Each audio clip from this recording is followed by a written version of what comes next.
The good news. This is where the good news kicks in. There are Republicans that are finally speaking out in ways that I've been begging for them to. I mean, they'll say some things here and there. I think we're getting to the actionable stage now. Have you seen any evidence that there were survivors on these boats, on this particular boat? Have you seen any evidence that there were survivors? What intelligence have you seen? I've been offered no briefings, and I think that's purposeful because I've been skeptical of this. So no briefings have been offered to me. We are asking for them. We are supportive of the Armed Services Committee looking into this. But this has been very selective in briefings that have been given to people, primarily given to people who are already apologists for the administration. And do you have confidence in the Defense Secretary at this point?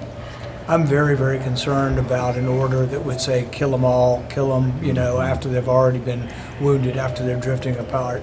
But for some people, this is distinctly different, the second strike.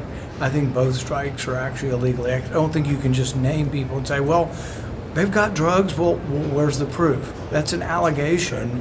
And these people are 2,000 miles away. People don't realize these outboard boats have no capability of reaching America. It take them like 20 stops to refuel to get up here.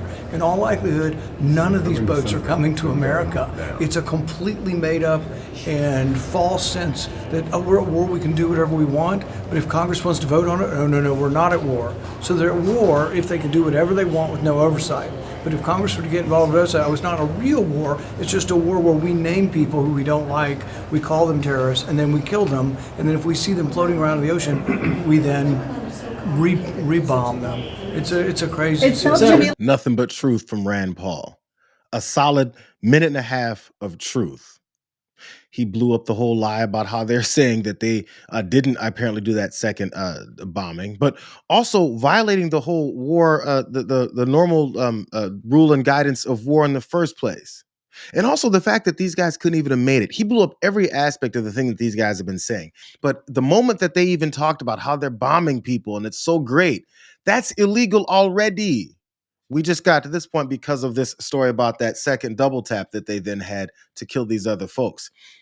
And how there was a lie in the first place about these being drug boats headed to the United States. He blew that up. It's impossible, sorry for the term, but he dispelled that as well. Norm Eisen went over on, I think, News Nation. He pointed out what I've been saying since the very beginning, again, on the legality of any of this. Constitution gives war powers in Article 1 to the Congress. We have never in American history seen a president who claims that there is authority in the Constitution to strike civilians. It is not written in the Constitution. It is not implied in the very limited authority that the president has, the commander-in-chief power. It's not part of his responsibility in the Constitution to conduct foreign relations. There is no precedent for what Donald Trump has done here. All of it is illegal. All of it. The original first strike is illegal. It's extrajudicial killings. They just killed people and they claim we get to do that because we told you that they're terrorists. And how they become terrorists is us just saying that they're terrorists. Courage, especially amongst politicians, is one of those things that starts building once 2 or 3 of them begin to have, a little bit of it building inside of their chest. Don Bacon has now joined that party. We don't kill 2 survivors who are not posing an imminent threat to anybody. And so best I can really say, I just want to make sure I get the facts. But if what is being reported is true, someone is wrong and they should be held accountable. It doesn't sound good. And if somebody actually did this, they should be held accountable. And it should be at the top, not at the bottom. You think that he should go if he's involved here? Secretary, absolutely. I felt that way under Signalgate. He should have taken responsibility then, and he didn't. Apparently, Pete Hegseth should be gone. That's according to Don Bacon. He should have been gone after Signalgate. Why weren't you joining the fight then? Why weren't they joining the fight when they thought then is when Pete Hegseth should have been gone? But it gets worse. So this is when it's getting really bad. Because as I've been saying, and many other folks have been saying, these are war crimes. So something needs to be done about that. Not just claim it, but then also do something about the war criminals.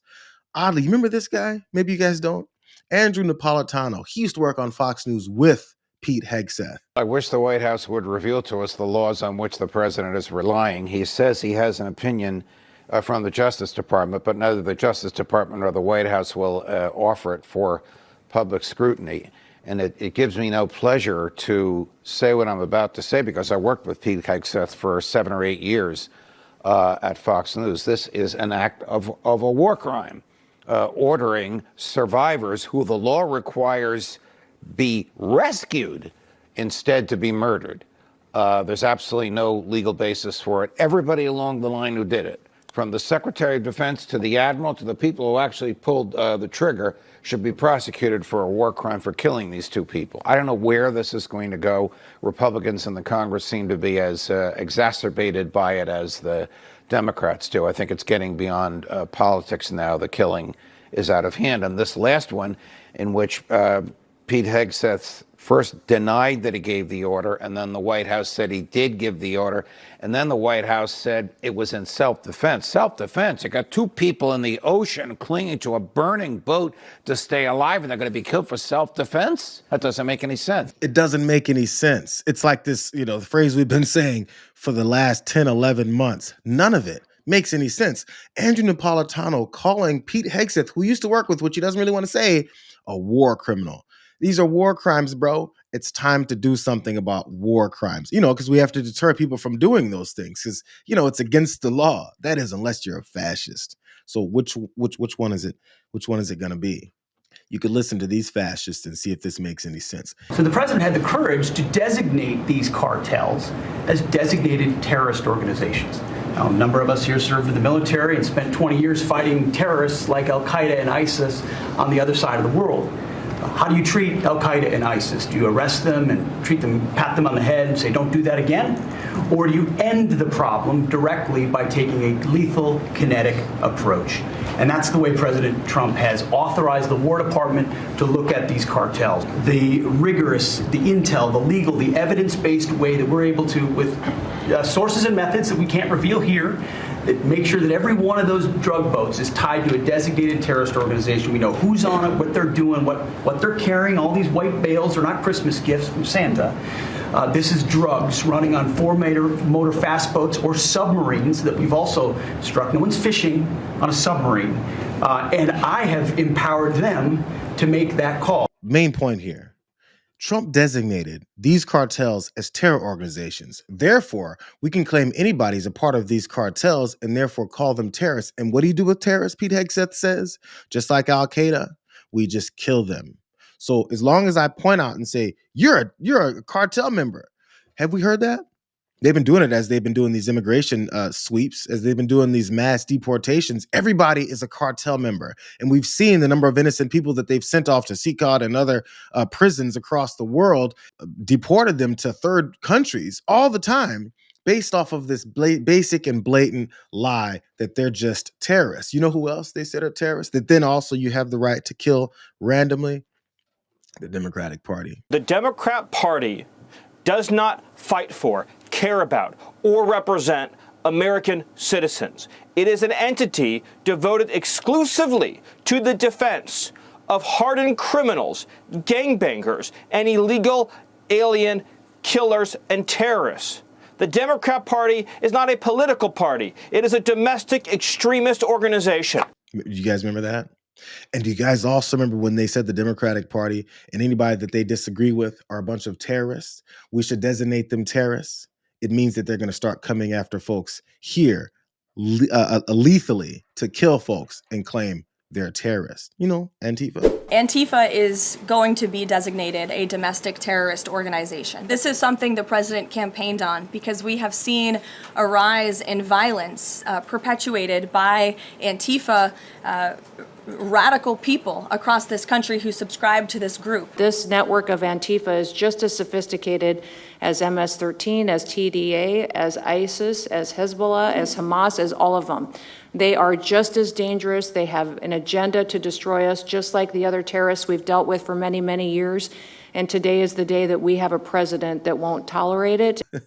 Anyways, back to Napolitano, because again, as Pete Hegseth pointed out, This is their process for how they determine who's a terrorist. Donald Trump just says so. You're saying that's not a good defense. This is a war crime. That from you. Correct.